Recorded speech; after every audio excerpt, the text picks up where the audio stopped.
Friday afternoon. Austin, is this the first audience you're sitting with that's a paying audience? I'm not gonna lie to you. I've been with other audiences that have paid to see this. But I will come out, unlike ML Hall, played by the wonderful Al Pacino, and apologize that it's Sam and I here, not Bill Skarsgård and Baker Montgomery. I saw in the credits it said special guest. I was like, oh fuck, they're gonna think it's the main guys. It's just too schlubby, a writer and producer. So thank you for coming. But hey, yeah. It was Austin's idea, right? You know, a movie starts with a writer who imagines that a story can be a film, and you know, it's kind of insane that this story was never turned into a film. You know, can you tell everyone a little bit about your journey to this film?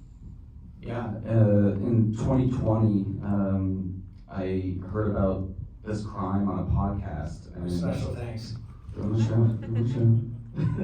And I... Mom. Where's Annie? She's here, Mom? There you go, right there. I saw the footage of this crime on YouTube and said out loud, how has this not been made into a movie yet? I mean, just the way that Tony spoke, the tension, the stakes, that whole press conference at the end, which, as you saw some of the archival footage shows, like it really had that kind of awkward shuffling and asking for water and pulling his pants up and stuff. And so much of the dialogue in the televised parts of, you know, Tony's story are directly from what happened into your script. And yet, what's fascinating is the heart of this movie is Tony and Dick, you know, where the cameras couldn't go. So how did you start to motivate your own thinking of turning this into a film from that perspective? Oh yeah, that's a great question. I mean, Tony maybe should be credited as a co-writer, because a lot of my dialogue and the public-facing scenes, like the phone calls were, I mean, word for word almost what he said. But in, you know, being drawn to the story by Tony, it was because I kind of had somewhat of a chip on my shoulder towards like a economic system that wasn't really working for me in 2020. What were you doing? In 2020, I mean, I had been a 1099 freelancer, so I couldn't even get on unemployment. So I didn't know what I was doing. I was like down to $0 in 2020. But this is such a Hollywood. I had not heard this fact, but how did this movie get to Gus Van Sant on like the first level of to imagine? Tell the story about Geneva and I had started putting the script together on spec, worked with some phenomenal researchers, Alan Berry, Mark Enox, and then once I was getting the script out, there's a lot of gentle passes, and I even tried to get it, as you're kind of noting, I tried to get this to Gus. 2022. 2022, yeah. I saw the email. But I eventually got in contact with Tom Culliver, who's unfortunately such a busy bee. He's in Atlanta, so he hasn't been able to come to like our premieres and stuff, which is a bummer because this movie wouldn't exist if it wasn't for him. But he moved into a room that my girlfriend moved out of. And then the other roommate who stayed was like, oh yeah, you should meet this guy Tom. He does video stuff. Let's just talk. And I was like, okay, maybe. And then sure enough, I met him for coffee, and he read all of my scripts, and this one he really saw a movie in as well. I like imagining that Tom moved into your girlfriend's room and found a script like under the bed, opened it, read it, and was like, oh my God, this is a movie. We'll spread that. To think of that, and then to go all the way to Gus Van Sant, one of the greatest directors of, you know, people like to say one of the greatest independent film directors, but no, when you really look at his filmography, he's one of the greatest living directors we have alive right now. Yeah, he's one of the rare. Let's get a round of applause for Gus Van Sant. I've been learning a lot about endurance from him. He has been really traveling to a lot of these things, and trying to learn from him in the same way that I learned from him watching his films. Because he's one of the rare breed of filmmakers who is able to work, in independent cinema and smaller films and, you know, art house films, slow cinema, obviously. But then also, you know, be able to dance within the studio system. And so, you know, my favorite movies, you know, whether it's Focus and Milk or Miramax and Good Will Hunting, like he's one of the kind of, you know, like a Sidney Lumet type who's able to do both. And I think that's the beauty of a filmmaker like Gus Van Sant, is that he really treats each script and each story with a new lens, and still somehow puts his own creative fingerprint on it, which has been really cool. I mean, you and I, Sam and I are just kids in a candy store anytime we're in a room with Gus. Just filling with questions left and right. He's just the kindest human being you could ever spend time with, and he doesn't enjoy public speaking, so him going out every other night and speaking to people about this film just signals what a soldier of cinema he is, because he's doing it for the film, not because he likes hearing himself speak. I kind of like this moment. Thank you for listening to us. But the truth of how Gus directed, you know, Austin and I were on set. We filmed in Louisville really a year ago right now. Yeah. Was when we started shooting the film. You know, in Tony's, you know, real life, what happened on that first day in 1978, there was snow. 77. Sorry, thank you. 1978, he gets off prison. In 1977, you know, there's snow on the ground, and we were shooting in Louisville where it never snows. And the night before the first day of the shoot, they got 8 inches. Record amount, yeah. I mean, all those snow things, yeah, we didn't have a VFX. It was a very tiny indie film. We didn't have the VFX budget, so all that snow and the ice that Bill Skarsgård is slipping on is actual real. We found an ice patch and we're like, great, it's there. And it stayed so cold that the ice and the snow didn't melt. And you know, the first 2 days of the shoot were in the bank or in the mortgage company, and then going out on the street. And it was like 18 degrees in the morning, and Bill and Dacre were both just in their t-shirts. And so I think there was a quality to the production which... Yeah, when you see someone's breath sometimes in modern cinema, it's added in post, but that wasn't the case. No, it was fucking cold. But they were fucking showing up, and everyone that was on the crew saw that. You know, you're all outside and you're all miserably cold. But when you see the stars of the movie in t-shirts, not complaining and like loving the opportunity to be making a movie because, you know, Gus, who was born in Louisville, is your leader, you know, it was just an absolute dream. And Austin would walk to set every day. You're the most humble, just soldier. You know, like you're like, I will not have this production have to. It wasn't that far of a walk, just so people know. It was like 1 mile maybe. 5 miles uphill both ways. And you know, your perspective on the set, I think, would be interesting to hear about. Yeah, I mean, I always wrote this, I guess, yeah, that's flash like back to 2020. I had been trying to get some other indie scripts made with me as the director, and it was having a hard time. And then when the pandemic hit, it became even harder. And I just said, you know, I just need to write something that could maybe sell and get in the hands of like a big director like Gas Van Sant. And I always had the intention to be on set and to learn from them. Like I really wanted to be the one to do the production revisions, because that's not always the case sometimes in filmmaking, where the original writer is on set doing those changes. Because if anyone knows, like if you're making a movie, locations, actor availability, a lot of elements will cause you to have to make revisions on the fly. And it was really important to me that I be the one behind the keyboard, or at least, you know, doing whatever was asked from me from the producers and Gus, our director.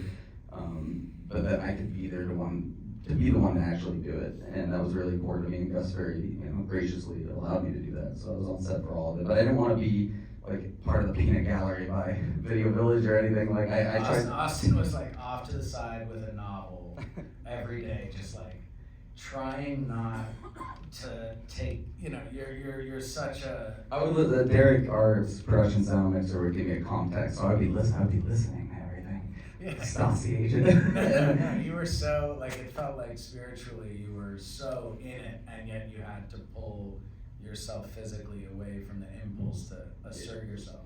Yes, but then I also, as you know as well, because you stayed a little later too, stayed around after filming to help wrap out. Like, we'd taken over in Louisville the Courier Journal building, which is the newspaper, and it would print, manufacture, for decades. Hunter S. Thompson got his start writing. No shit. Yeah. And we had taken it over because, I don't know if anyone cares about this, but the newspaper equipment was so loud when printing, they had to make the walls like soundproof so that the neighbors wouldn't complain. So ipso facto, it became like kind of a makeshift, perfect place to build a soundstage. And a lot of our interiors were built in there because sound didn't get in. It's kind of like we're like the hermit crab creatively taking over the shell of the previous industry. And we shot this movie in 19 days. So, having a... Which I wanted more. Our Tom and the rest of our producers know that I would needle them with like, why didn't you get Gas Van Sant more days for this? But in a way, so who genuinely liked the movie? Fuck yeah, I should have been filming this. In a way, that time... That's such a ballsy question. I'd be so nervous to ask. Thank you. The compression of time, the scenes in the house, in Tony's home, was all shot in 5 days. Yeah, they were building that, our wonderful art department, Stefan DeCant, our production designer, and City Marquez, their set decorator, and John Travesino for construction, were like building that kind of as we were filming our exteriors and the rest of the movie, and it was basically built, and finished like 5 minutes before we had to step on set. I've heard stories about some of that team staying up the night before, like painting and putting envelopes with the correct dates and everything, just in case an actor picked something up. The crew in Louisville really cared about what they were doing. Like, I got a call from a friend who saw the film Wednesday and said, he's a big literature nut, God bless him. And he said that all of the books, how Tony's shotgun is sort of propped up by 5 books. And he said all of those books are like so period specific, exactly what Tony would have read at that time. And that's, that requires everyone on the team buying in and wanting to make sure those details work. Because they could easily have just picked books that don't even matter. And not only were they all sort of specific thematically to what Tony might have been reading, but they were also period appropriate. Yeah, and in every nook and cranny, just also in kids, Gus loves to play and let his actors improvise and find things. Some of my favorite moments in the film and jokes are like improvised by Bill and Dager. Like look at a writer. Can you believe that's that? what you want. You want collaborators to make you look better. I think speaking of art department, that's a true collaboration. I don't know who put milk in the fridge, and I don't know if Bill Skarsgård drinks it with ice, like psychopath. But that moment, I didn't write that. I don't drink milk with ice. That's fucking psychotic. But yeah, I don't know who came up with it. Whether that's the collaboration, right? I don't know if it's the director Gus, if it's Bill the actor, it's the art department. It's just that's the alchemy of cinema that's really fun, and it's like those little things I love. I love those. So when you were an assistant for David O. Russell, was there a sense of openness to improvisation on that side? Yeah, David's very similar to like the Judd Apatow camp, where like we'll just run the camera and just shout out all lines and stuff and interrupt constantly. And I think that does work, especially for comedy sometimes.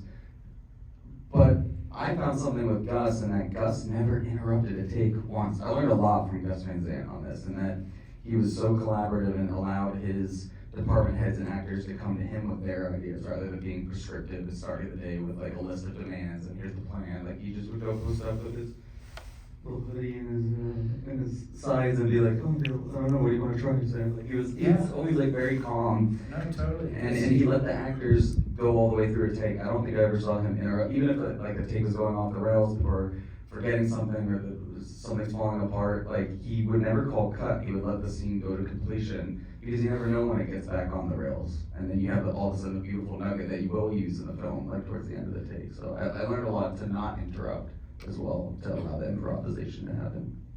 Nice merch. Yeah, this is a little crew hoodie that kind of shouts out the Louisville level. I just got it from from Ken Farmer, which is fun. But there was also, I guess that was also a cool thing at the end of the shoot, was seeing the various departments do these crew gifts. All these And different. Austin made a sticker for everyone, which everyone in my company has on their laptop that says, "In Gus we trust." It's in the style with that kind of West Coast font, because I also worked for the city. I worked for the city of LA for a year. What were you doing for this? I worked at the LA Zoo in Griffith Park. Fuck yeah. Great Sorry, fucking zoo. person. Yeah, I know. We're sorry for our language, as Tony says. Yeah, I worked for the city. Sorry for my language. and I got a sticker that's on my car, because I always heard that if you work for the city and you rack up that you work for the city and put that bumper sticker on your car, that sometimes cops will let you off. So I always had that, and then I was like, well, I'm gonna use this as the blueprint, but then I added the Courier Journal building instead of the LA City skyline, and then I used the state of Kentucky's seal and worked with the designer Brooke to make this little sticker that was a wrap gift, and then all the different and all the different parts. Camera team, you were wearing a camera team gifted. Take it off, baby. He just the Ikigami camera, which is that costs extra. Some of the texture of the film is obviously like the 70s filmmaking, which is the Ikigami camera, which is a actual news camera that our camera team was letting our actors hold and shoot stuff with. And our editor Sar was intercutting the real archival imagery of some of these reporters, along with the stuff that we were shooting on these Ikigami cameras. And it was, as you said, like a 19-day shoot, 20-day shoot. And we had to shoot so much, there's sometimes 5 cameras going at a time, and 2 of these Ikigamis would be running. And at the end of the shoot, the camera team had made these, the sound department made these little patches that said "Demands Large Sound." Or each department, craft services made stickers as well. Like every department, sometimes you're on a movie set, maybe like producers will make a hat or something, which is cool. But Hey, the producers did make a hat. they made the beanies and everything, but like at the end of this shoot, multiple departments brought something to the table, and I think that's the sign of a family being built, because that means everyone has equity in the project, and everyone really is proud of the time they had, and everyone was just excited to work on a Gus Van Sant movie. That's the big word. Yeah, any questions in the audience? Yes, sir. You were talking about, there's some improv going on with the actors, but how much of your script was kind of true to the story versus fictionalized, and then how much on the screen was fictionalized versus? Yeah, that's a good question. I mean, I'm bad at math, so I can't really give like a percent, like a hard and fast percentage, but I think I had done as much research as possible for someone who wasn't born in Indianapolis and wasn't around in the 70s. To work with Alan Berry and Mark Enox, who shared with me this huge 16 gig folder with all these different newspaper clippings and police recordings, all the Fred Hackman, the real guy was Fred Hackman, the radio broadcaster. And I guess that kind of leads to your next part, which there were certain things that were amalgamated between characters, like some of the cop characters were combined into one, the reporter characters, somewhat fictionalized because there's so many reporters covering. I mean, you saw that room at the end, there's like 30 people covering it. And then, the reality of casting is like when Coleman Domingo says to your producer, like, oh, I'm interested in working with Gus, how do I work? You figure out how to tailor a role to Coleman Domingo. So we switched him from Fred Heckman, who was this more like Walter Cronkite radio broadcaster, he made it this smooth talking, cool, soulful DJ. So there were liberties taken, and ultimately that is, my chief responsibility is to you in the audience. I honestly, I wanted to keep the essence and the ecstatic truth of what happened. And Ecstatic truth. Yes. Let's hold the word. We could be here for 2 hours talking about Margaret, sorry. I think, staying true to what I interpreted the events to be, and the politics and the stakes and the soul of these characters. I really have a lot of empathy for both Richard and Tony, and I think that's kind of an interesting dynamic for anyone coming into the movie, maybe wanting to root for one or the other, coming out of it with a little more empathy for the person on the other side of the shotgun. But then, yes, putting that all onto the page and then allowing and trusting Gus to veer off the page. I think ultimately, the cards fell where they lie, and I'm here right now, so I'm a happy camper. 75%, 75%, I don't know. Continuing with being truthful, I couldn't tell whether that was the Oscars or the Golden Globes or People's Choice Award, That, yeah. that happened, Okay, that okay, like that's- exactly was what happened, you know, Yeah, so like, you never get away with interrupting that today, probably, so I was just wondering, did they really interrupt the award? Yeah, they interrupted the People's Choice Award. Tell your friends, you can leave now, but tell your friends. Don't address. Thank you. The People's Choice Award was interrupted. I don't know if it was that exact moment, but that's the clip that I had always seen from the archival imagery, was it interrupting right as John Wayne was accepting the award. And, you know, I put that in the script not really knowing that you would necessarily get the rights to that. You hope for it. And then I think, yeah, our team did a really good job of not just getting that moment, but then contextualizing it all with like that kind of montage of a lot of his other, you know, scenes from movies. And I think it adds to the momentum and the kineticism of that scene that Sar, our editor, and Gus put together, because there's like that moment when he's like riding the horse and there's the gunshots and they're intercutting and it has like a rhythm to it, and then he's like, there's a one image of him like spanking someone, and it's like, oh, that's what's kind of happening, almost like with Richard and Tony. It's like a humiliation ritual. He's about to bring them out. That's how I interpreted it, at least. And I think Sar and Gus, the synergy between them and the desire to honor a time period. Sar came up with the idea of using the archival footage from the real event and interspersing it within the film. So there's that journalist who says, you know, And I forgot what I was going to say. yeah, so sometimes you get time to think, and that's a good thing. That's like real footage from the time, and because Arnaud fought so valiantly to have the Ikegami camera, it could all cut together seamlessly. And you know, I think it's pretty amazing. Terrence Malick, the great poet, cinema maker of our time, called Gus directly because Sar wrote to Terrence, who he's worked with on a number of films, and said, I really want to work on this movie. I have no line to Gus Van Sant. And do you know him? And Terrence said, yeah, I do. And he called on his behalf. And I think it was such a blessing. I think there were so many things in this film that we've had so many obstacles as an independent film, like that snowfall on the first day of the shoot. You know, everyone on the crew was like, well, we might have to call the day off. You know, we might not be able to shoot if there's 5 inches of snow. People, it's not safe. And then the head of production said, well, you know, I just made a movie in Buffalo, and they show up and make a movie when there's 3 feet of snow, so I think we can handle it. And there was 4 inches, and they said if there was like 4.5, so there was some number that they determined that if the snowfall went over it, you know, it wouldn't be safe to drive. But you know, like we said, the fact that there was snow on the ground and our art department didn't have to do that, or the VFX didn't have to make it look like there was snow. There have been so many things, like Tom finding your script under his bed, that just have been really beautiful about this journey. So.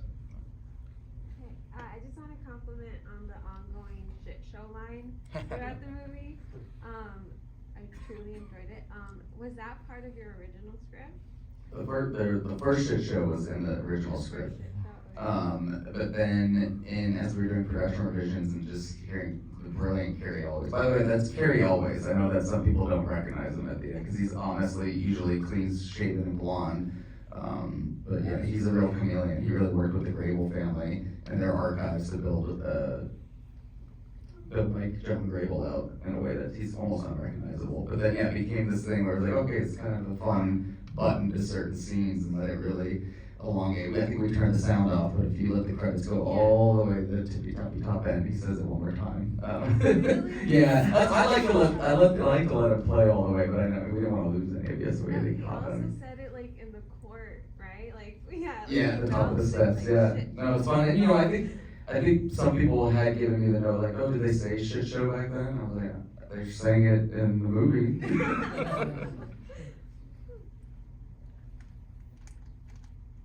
Oh, me? Oh, yes.